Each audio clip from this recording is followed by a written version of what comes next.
Okay, a very, very warm welcome to our Miracle Mondays. My name is Reverend Lisa Windsor, and I'm the founder of Modern Miracles Academy. And at Modern Miracles Academy, we are all about the teachings of A Course in Miracles. I love this community. It truly is for anyone that feels heart-led toward it. You can be new to A Course in Miracles. You can have been with the course for many, many years. We literally have all like people from all backgrounds and all times with the course. And the beautiful thing about A Course in Miracles is that it always meets us right where we believe we're at, right where we are at. And it meets us with kindness and care. And what I always say too is that there is a message for you, there is a blessing for you, a gift for you in this call. And you're here on purpose. There are no accidents. And it's probably not what you think. You maybe came for one reason, but the message that will be delivered will, in fact, be what you truly, truly need for your next most peaceful step. And I know a lot of the time in our thinking, we want to stretch out into the future, but this brings us present. It brings us present into this moment where we can connect with the voice for love within our mind, where God's gifts are accessible to us, and where what is relevant in terms of the guidance and messaging comes through. If there is a message for you, it will be received. We also have to come and start to learn that the channels of communication are expansive. And we kind of know this, but we have to talk about it. We are not spoken through just through what we hear with our ears, what we see with our eyes, what we've learned in the past. We're talking about opening up our intuitive channels. Okay. And so we're going to do a prayer together and we're going to just activate those channels to open. Don't worry if you think I'm not intuitive. I don't know how to listen and follow spirit. Actually, this is for all of us. It is absolutely possible for all of us. I did not come into this world with any spiritual gifts to name at all. I'm very basic and ordinary, and I embrace that about myself and my journey is super ordinary, super basic. Sometimes you meet people and they're born into psychic families and they have like all these crazy spiritual gifts that they kind of come in with. No, that's not what happened for me. And it was just my commitment, my heart calling to be at peace that has brought me on this journey that actually, in fact, along the way, we become more psychic and we become more intuitive because those channels open, but it's not special. They open for all of us. So just doing the curriculum of A Course in Miracles, just listening to the teachings it's already activating for you your spiritual development. It's happening. You don't have to try and figure it out. I assure you it's happening. Okay. So we are going to start with an opening prayer. And I invite you, if it's safe, to rest your eyes closed, and just start to turn your focus inward. And we're going to take a nice deep cleansing breath.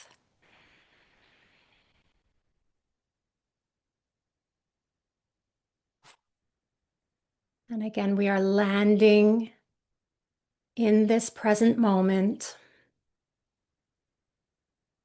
It's safe to arrive. It's safe to let go of whatever's been happening in your day so far.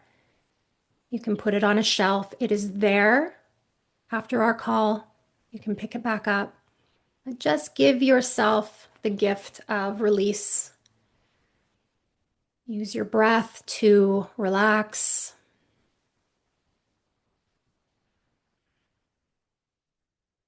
We are opening up our spiritual vision, plugging into our inner vision, plugging into our ability to hear the Holy Spirit, to hear our inner teachers.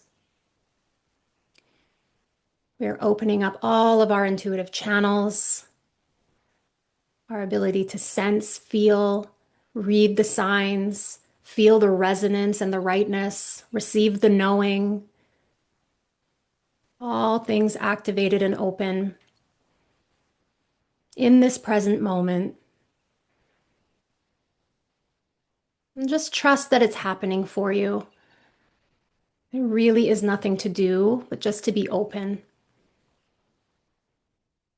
and just meet yourself with gentleness and care. We are all doing the best we can here. So even sometimes if I say be open and you're feeling closed, just please meet yourself with some care and some love. You are perfect just as you are here and now. And there's love here for all of us. There's healing here for all of us. There's help. There's help here for all of us.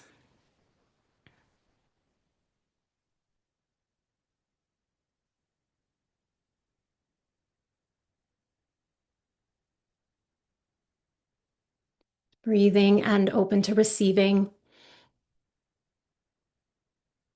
all the gifts and the blessings of our time together. This is our prayer, our communication, our connection with our loving source, with God, and our wonderful teachers. We call upon the Holy Spirit and on Jesus. Whatever inner teacher feels resonant in your heart today is perfect. And we ask that they lead and guide our steps as we gently all together step back and let them lead.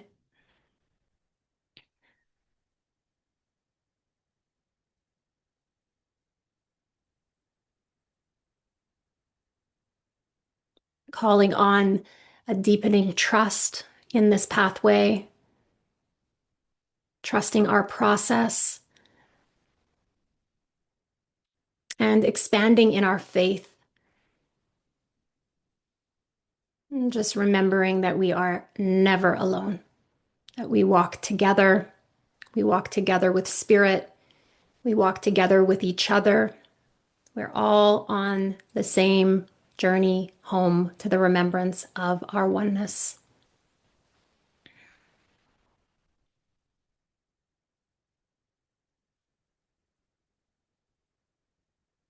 So just allow God's love to encircle you. We're going to stay in this place of reverence, just allowing our eyes to open when we feel ready, holding in this connection.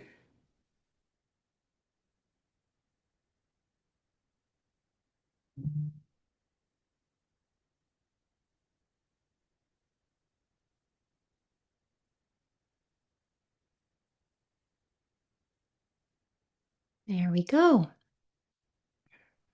Okay. Oh, it's so nice to be together. So beautiful to be together. Yes. Kind of lots coming through for our session tonight. Just a reminder that as passive as your part looks in being listeners, there is a calling to be a very active listener in this space. There are messages for you. There is, there are certain things for you to hear, to receive, to release, to heal, to forgive. And it's all going to happen in this beautiful space. It's just your healing is 100% supported in this space. We've invited our guides and they are working in our minds. They're working in our minds already. They knew we were on our way and they've been preparing for us. And we are in good hands. We are in God's hands. So let's trust. Let's really, really trust that the healing is happening and it really is for all of us. So, one of the things that we're doing on Miracle Mondays right now is we are moving through the text of A Course in Miracles. I will say this is a mighty assignment for me. I love practical teachings. I love teaching the course very practically. And so the theoretical foundation is not totally my preference in terms of getting into it, in terms of like this intricate, it's quite intricate, it's quite complex in its teaching. So I kind of in the week leading up to our class, like I feel like I almost like dance in the teachings or something. Like I listen to them many times. I sit down with them, I read them. Then I start like you should see all the underlines. There's a lot of underlining. There's a lot of things that goes on. And then there's a lot that comes to me in the in-between times and Yeah, it just has become a deep blessing because I've never spent this much time. I've read the text many times, but I've never spent this much time going so deep because when we read it ourselves, a lot of it we kind of there's a sense, there's part of it that we get and we get it and we keep moving, we just keep moving through it. I've never come to this place and said, I have to share this. The message has to come through in some way, land within my brothers' hearts and minds. And so, yeah, I just really call on the Holy Spirit and Jesus in this space to completely guide and lead everything that comes. And I'm just going to surrender and step back with all of you and see what happens. Okay, so. We are not standing still. We are actually starting chapter 5 today, which is pretty impressive. And there's quite a bit of material because we're going to go through the introduction and section 1 of chapter 5. Okay. So there's a couple things I just want to touch on before we begin. Chapter 5 is called Healing and Wholeness. Okay. So in A Course in Miracles, healing is happening at the level of the mind. Okay, that's a good reminder for everyone. So often when we're thinking about healing, we're thinking about it in terms of specific problems, right? The things we're trying to heal, problems of the body, situations in our lives. But A Course in Miracles is taking us deeper around healing. It is pointing to something that is not obvious to us and something that we actually can't see. In fact, it's pointing to something that we wouldn't know about unless it told us. It's pointing to the real problem. Okay, so A Course in Miracles tells us that the real problem that we have is that we believe that we separated from our source, that we believe that we separated from God. God in A Course in Miracles is love, it's perfect love. And so we believe that we have separated from that perfection. And so when Jesus talks about healing and wholeness, the healing is really the journey back from a belief in separateness and division, back to wholeness and unity, back to a remembrance of our oneness in God. Okay, so that's kind of a different definition or thought of healing. And again, the healing is all taking place on the level of our mind. So we are on a journey of undoing the belief in separation and returning to the remembrance of our oneness in God. Now, just to be practical here, because that's like really big, that's really kind of hard for us to grasp.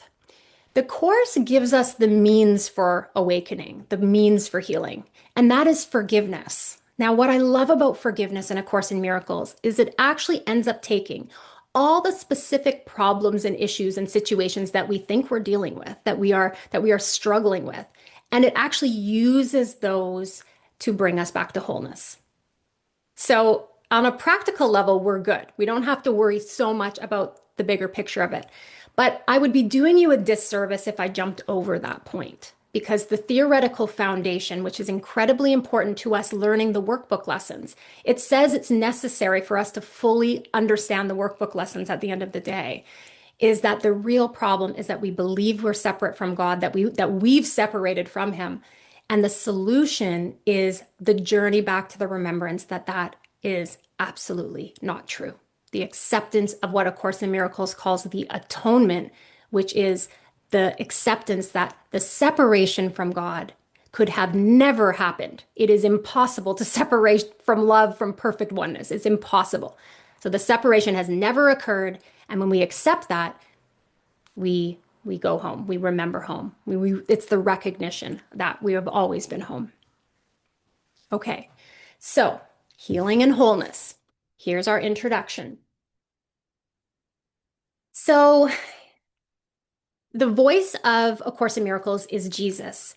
And our inner teachers in A Course in Miracles are the Jesus and the Holy Spirit, which we, on a practical level, can interchange and talk to them both. But what's interesting about tonight's teachings is that Jesus is kind of introducing us to the Holy Spirit in tonight's teachings. Okay, so we're going to kind of think of them a little bit separately.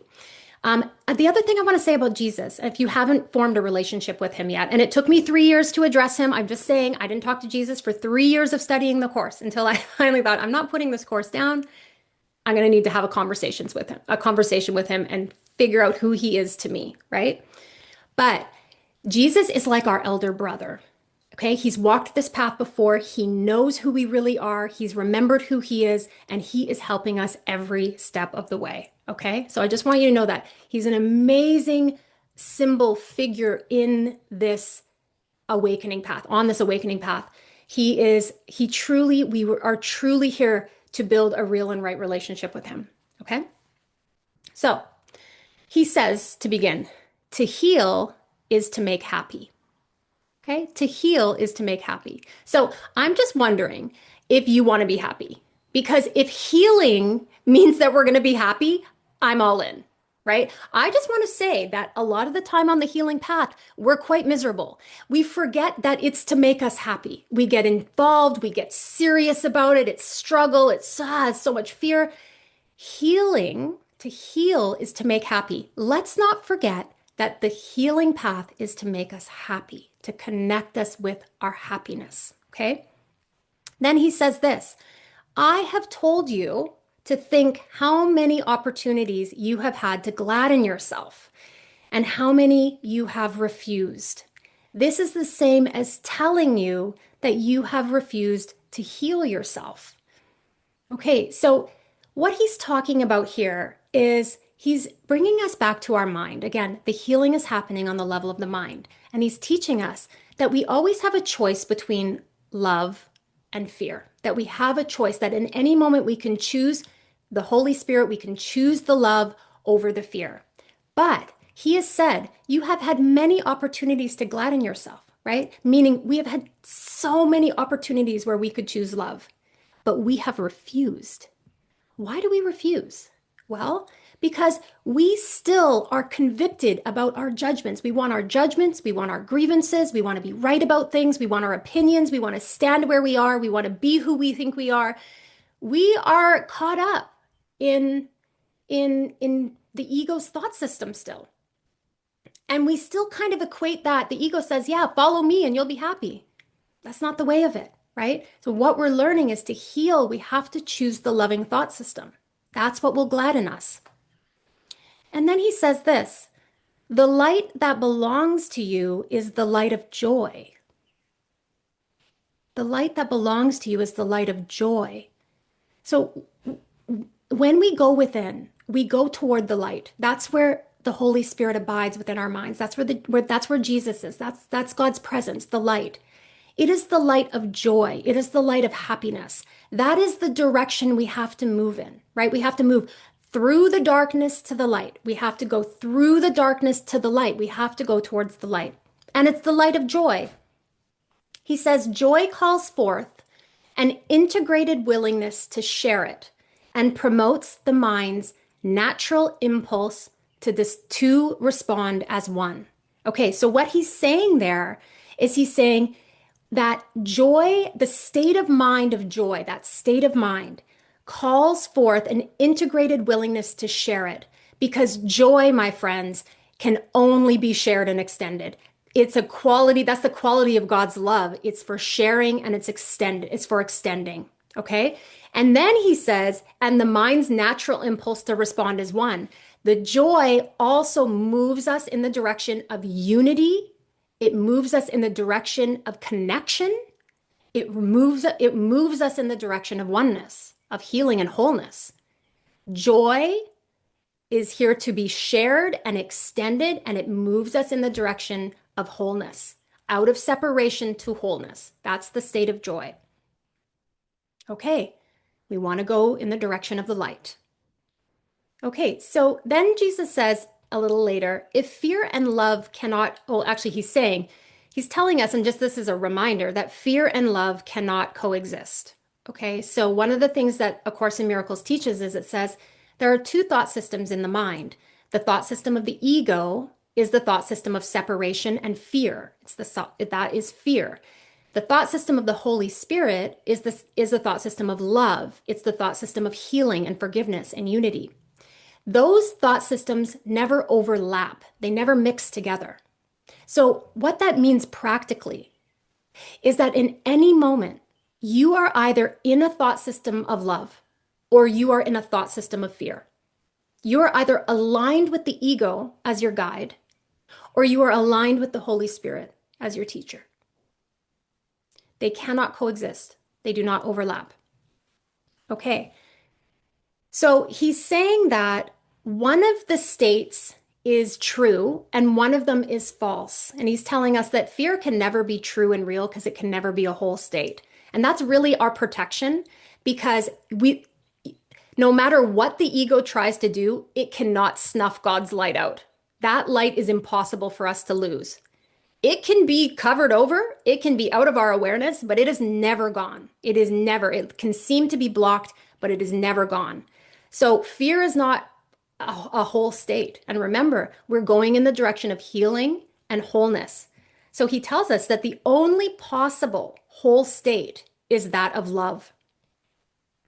He tells us there is no difference between love and joy.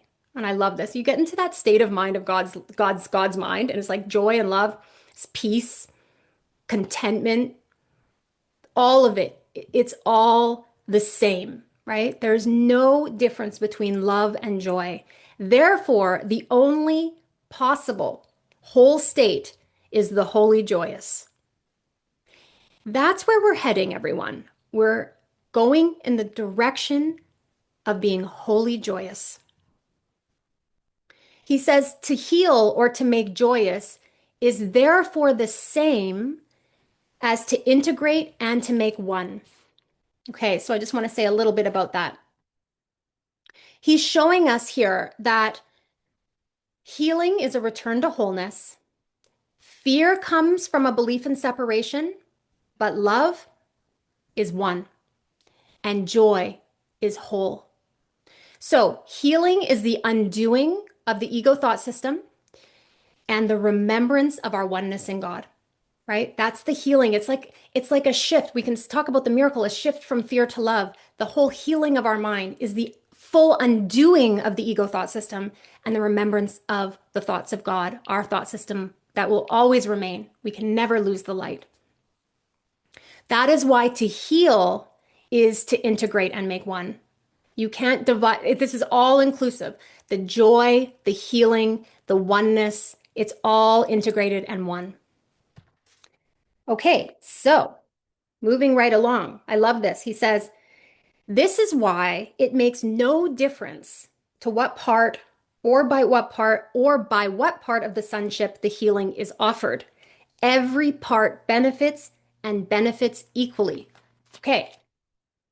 I'm going to just define the sonship for you because that's a word that comes up through the course. The sonship is the whole of God's children as one. That's all of us as one. One shared identity, one shared mind. Okay? So when Jesus says it makes no difference to what part or by what part of the sonship the healing is offered, he is bringing us back to oneness. Even though it appears that healing is happening separately, with separate people, in separate places, at separate times, the healing always blesses the whole because there is only one. There is just one mind. There is just one sun. There is just one of us. Every part benefits and benefits equally. I mean, it's really beyond, like it blows our mind. Being in a state of fragmentation and division, it blows our mind to see that everything that we're doing is going towards the wholeness and the oneness. It's blessing the whole, which I love. So this next line is important. He says, you are being blessed by every beneficent thought of any of your brothers anywhere. You should want to bless them in return out of gratitude. You need not know them individually or they you. The light is so strong that it radiates throughout the sonship. Okay. Hold on. We are being blessed by every beneficent thought, every kind thought, every loving thought, every forgiving thought by anyone, anywhere. That is blessing our one mind. And he tells us, be grateful and bless in return because the blessing is for our one mind. It's for all of us. So what I'm starting to get in touch with here is how important are our the thoughts that we are thinking, he's saying they are influencing, they are benefiting everyone when you think right-mindedly, when you think with the thoughts of God, when you think with the thoughts of joy. Feels like motivating. It's like motivating to want to change our minds, the way we think. Yeah, and then he says, like, we are God's holy children, right? And we are worthy channels of his beautiful joy. Of all of us are worthy channels of his beautiful joy. He says it is impossible for a child of God to love his neighbor except as himself. And that is why the healer's prayer is, let me know my brother as I know myself. Okay, again, we are the same. Okay, we are one light, one love, one son, one child of God. Healing brings us back to the recognition of our shared identity. That's why I want to know my brother as I know myself. I cannot truly know my brother apart from myself. That's kind of interesting. I can't know you apart from me. So, what do we do in this world? We try to get to know each other and we record all the differences and report all the ways we're so different and that you're over here and I'm over here and you're this and I'm that. We can't know our brother. We can't truly know our brother apart from ourselves. This is a totally definition of who we are because we're not separate. That's why, because we are not separate. Healing, the path towards the wholeness and ultimately the holiness, restores us to that oneness. Okay, we're going in the direction of connection and to see each other truly. Okay, so that's the introduction to healing and wholeness. And we're now going to move on to section 1. It's called the invitation to the Holy Spirit. This is an important section because Jesus is bringing the Holy Spirit in. We have to not only form a real and right relationship with Jesus, but we are calling upon our our sincere heartwarming invitation to know the Holy Spirit and be in that relationship very, very directly. So Jesus starts by saying, healing is a thought by which two minds perceive their oneness and become glad. This gladness calls to every part of the sonship to rejoice with them. Okay, this is kind of similar to what we were just saying. Healing is never personal. It's not private, okay? When two minds perceive their oneness, when we perceive the connection, the oneness, we become glad. Why do we become glad? Because we're remembering our natural state. We're remembering our unity. It makes us happy. It makes us joyful. And that gladness goes out to the whole because it benefits everyone. Right? It's all a gift and a blessing to all of us. Because again, we are all part of the one mind. So that's really important, where he's saying healing is a thought by which two minds perceive their oneness and become glad. They become happy. Okay, so healing is in the direction of connection and in the direction of wholeness. It is the direction of us moving out of a state of separateness, separate identities, separate minds, and back into the remembrance of our oneness in God, our true identity as He created us. So many times we go over that lesson. I am as God created me. You are as God created you. It's the same. Okay?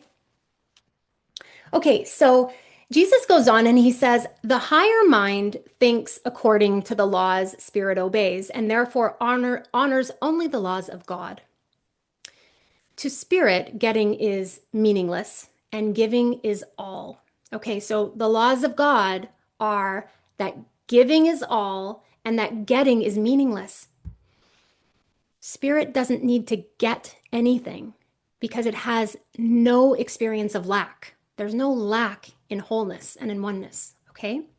So he then says, having everything, so spirit has everything, having everything, spirit holds everything by giving it, and thus creates as the Father created. So this is one of God's laws in A Course in Miracles. is that what we give, we keep. What we give, we keep. The laws of the ego says what we give, we lose. The laws of the ego says what we give, we lose. The law of God says what we give, we keep. Okay, this is very important. This is a change of mind, a change of the way that we see things. So he says, while this kind of thinking is totally alien to having things, because obviously then the ego wants to get into, well, when you have something and you give it away, then you don't have it anymore. That's where the ego gathers all its evidence from about physical objects, right? But even to the lower mind, even to the ego mind, it can comprehend the idea that things can be given away in connection with ideas. Okay, so this is like Jesus is kind of using this as an example to reach us. So he says, if you share a physical possession, you do divide its ownership. So that's not what we're talking about.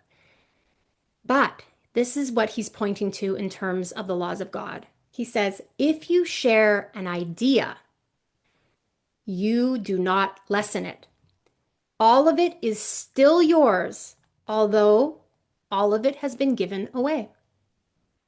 Further, if the one to whom you give it accepts it as his, he reinforces it in your mind and thus increases it.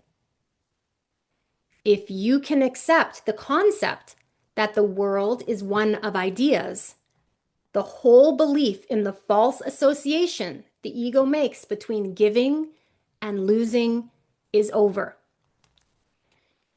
That idea that when we give, we lose has to be undone so that we can move toward healing. Healing is about giving. We heal by giving our thoughts and strengthening our thoughts, our real thoughts.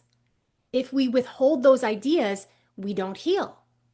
If we won't share them, we don't heal. Those thoughts are to be shared and extended. That's how we are going to wake up. That's how we bless the mind, and that's how we wake.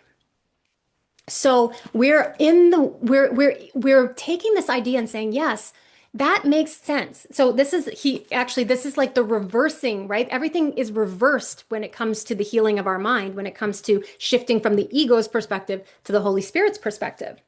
So then Jesus says, let us start our process of reawakening with just a few simple concepts. And again, this is the reversal he's talking about. Thoughts increase by being given away. Thoughts increase by being given away. The more who believe in them, the stronger they become. Everything is an idea. Everything that is real is an idea. What is real is what God created. His love, his light, his peace, his thoughts. We are real as he created us, as spirit, as love. And then he says, how then can giving and losing be associated? If those concepts that he's giving us are true, that thoughts increase by being given away, that the more who believe in them, strengthen them, the stronger those thoughts and ideas become, and that everything is an idea to be shared, then giving and losing, how can it be associated? Now we're starting to change our minds. Let's be practical about this. We can think about, what are the thoughts that I'm extending today? What are the thoughts in my mind that I'm sharing? You can share thoughts by speaking. You can share thoughts by writing. You can share thoughts by singing.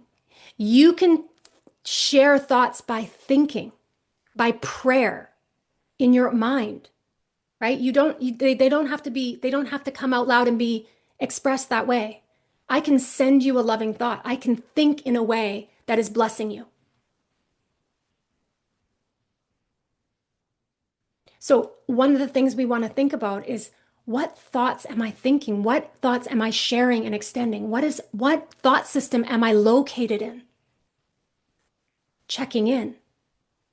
Because if we are not in the loving thoughts, if we're not in the state of peace, in the state of joy, then we have the power to gladden ourselves. we have the opportunity to change our mind. We can call for help. We can call upon the Holy Spirit for help, to see through his lens, to see through the lens of love. So Jesus is going to introduce us to the Holy Spirit here. He says, when you say these thoughts, just saying, going through these thoughts that he gave us, this is the invitation to the Holy Spirit. You know, when I talk about a sincere question, say to the Holy Spirit, Holy Spirit, if these are true, how then can giving and losing be associated? Let him answer you. That is an invitation to him to answer you.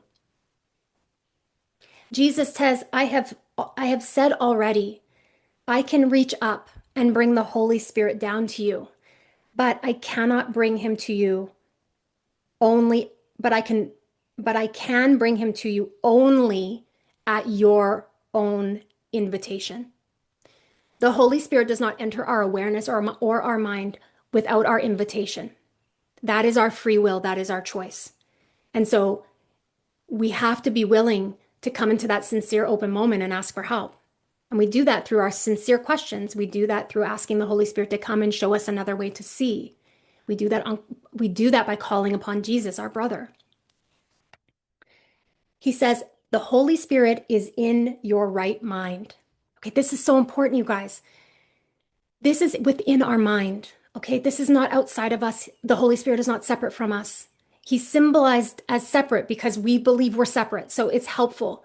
At the end of the day, we are all that one. We are all that love. We are all one, right? But the Holy Spirit isn't outside of you, and he's not over there in me and in someone else. He's in your mind. He's in your mind. This is all a reflection of your mind. He's in you. That's where you're going to access him. I remember I had a teacher that I loved, and I would just listen to him for hours and hours and hours. And then one day the Holy Spirit said, okay, that's enough. No more listening to them. And I was like, what? What? No, why? And the Holy Spirit said, because you think I'm over there and not in you. And it's not helpful anymore. He says, now you're going to be without that, and you're going to hear me in your mind. And it was so true. I had so much confidence that the Holy Spirit was over there, that other person. I wasn't building confidence that the Holy Spirit was in me.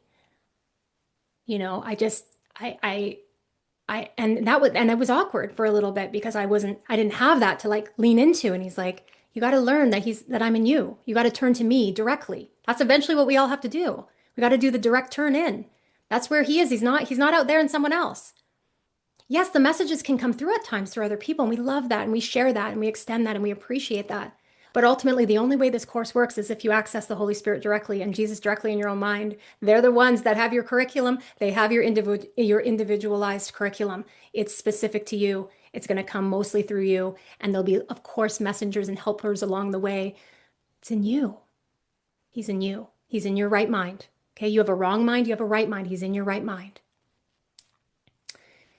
He says, the Holy Spirit is referred to as the healer, the comforter, and the guide. You have a healer, a comforter, and a guide in your mind. You have the healer, the comforter, and the guide in your mind, within you. He's there already. He's there. He doesn't come into our awareness without our invitation. That's really important. So he's there and he waits with infinite patience for us to turn toward him within the right mind, to turn to the right mind and say, okay, I'm listening. I invite you to lead me and guide me. That's why we always start our classes with a prayer to step back and let him lead the way. Okay? So, let me just see. I think I had something.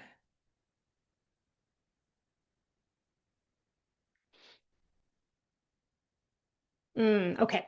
So he is the healer, right? Because he restores our mind to joy and wholeness. This is what we're talking about. He is the healer. He is the comforter because he has the lantern to shine away things, to shine away the darkness. We bring him the darkness and he shines a light on it all. That is comforting. When we're afraid in the dark and we bring that darkness to him, he shines the light upon it. He shines the darkness away. And he is our guide because very practically, he knows our individualized curriculum And he knows us. He knows step by step what way to go, who to tell, what to say, what to do. He knows. He guides our steps. Super practical. Very, very helpful. Okay, so Jesus also refers to the Holy Spirit as the universal inspiration, which I love. And he says one of the things that the Holy Spirit taught him, first and foremost, was that that inspiration is for all. And I think this is really important. A Course in Miracles is not meant to have hierarchies. We are miracle workers, but that inspiration, that Holy Spirit is in everyone's mind. They might not call it the Holy Spirit. They might not know about the Holy Spirit, but it is in fact in all of our minds. And Jesus, he even says that I could not have it, have the inspiration. He could not have had the inspiration himself without knowing that it was for all of us, that it was for all. There is no specialness on this path. There is no hierarchies on this path. It may seem that someone's a few steps ahead, and that might be helpful for a time, but you will realize we are all the same in truth. We are all the same. Okay? And one of the things that the Holy Spirit does is he bridges us through from perception to knowledge, right? So this is really important. He is like so close to knowledge. He actually calls it forth. He allows knowledge to come. So perception is of the ego. We're caught in false perception. We're caught in misperception. When we start to listen and follow the Holy Spirit, he starts to heal our perceptions, and we move towards true perception. And from true perception, we're at the doorway of knowledge, right? And that's where God takes the final step and we wake up. But that's where the Holy Spirit moves us to. He's our bridge from perception to knowledge, from wrong-mindedness to right-mindedness to one-mindedness. It's the journey from perception to knowledge. We need him to be our bridge, okay? He also says that the Holy Spirit came into being with the separation. So when we thought that we separated from God, the Holy Spirit arose in our minds, right, as a protection, because we can never lose God, right? It was a protection for our right mind, for the truth. And it inspired the atonement principle. Again, that happened at the same time. The atonement principle is the acceptance that the separation from God never occurred. That's what we're here doing, accepting the truth that the separation from God never occurred. So the Holy Spirit is the universal inspiration in our mind, and he is here. He inspired the atonement principle, and he is here as a protection. And remember what I said before. Fear is not a whole, cannot be, never be a whole state, because we can never lose the Holy Spirit. We can never lose the light of who we are. And that voice for God, that voice for love cannot be lost. We can lose awareness of it. Yes, we have that experience. We lose awareness of it when we choose the ego to guide us, because the thought systems don't hang out together. But we can all, no one, the ego nor the Holy Spirit can never choose for us. We can choose for ourselves which thought system, which teacher we want in that moment, what we really are desiring. And we're trying to move towards healing makes us happy. So we're trying to learn that the desire that we want is in the direction of wholeness, in the direction of healing. Yes. And then let me see. Yeah, so this is just a little summary. The Holy Spirit, Jesus is helping us to understand it, right? He's in our right mind. He is the healer. He is the comforter. He is the guide. He comes by invitation, our invitation to invite him in and guide us. And he knows our willingness, right? He honors our willingness. We have to have the willingness to invite him in. He is close. He is in our right mind. He is not outside of you. He is gentle. He is non-judgmental. He leads us out of fear and back to the truth and the joy and the peace of who we are. So remembering, he is in you. He is gentle. He is available and accessible to us through our decision. He is for all of us. And he is the one that leads us back to wholeness. Again, from wrong-mindedness to right-mindedness to one-mindedness, from perception to knowledge. Okay. So just the last thing that Jesus is kind of saying in this section is he's saying the Holy Spirit, again, the shared, now he calls it the shared inspiration of all the sonship, us as one, induces a kind of perception. So again, he's leading us out of misperception to a kind of perception that is universal. It is incapable of attack. So when we're in right-mindedness, we are incapable of attack, and it is truly open. We're in an open mind.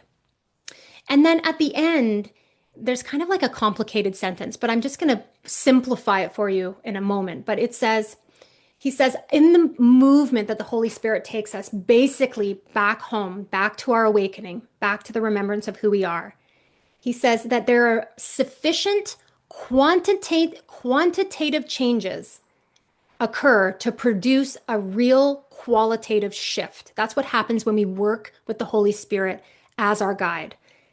Sufficient quantitative changes occur to produce a real qualitative shift. Okay, I'm going to translate that to something simple. Little by little, right? Choice by choice, miracle by miracle. This changes the whole quality of our mind.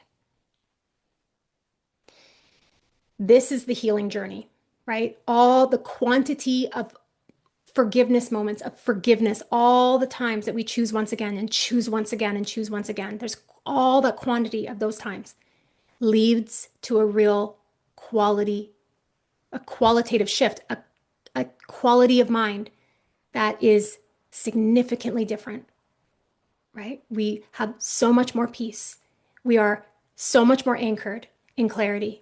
We are in connection and in trust and faith.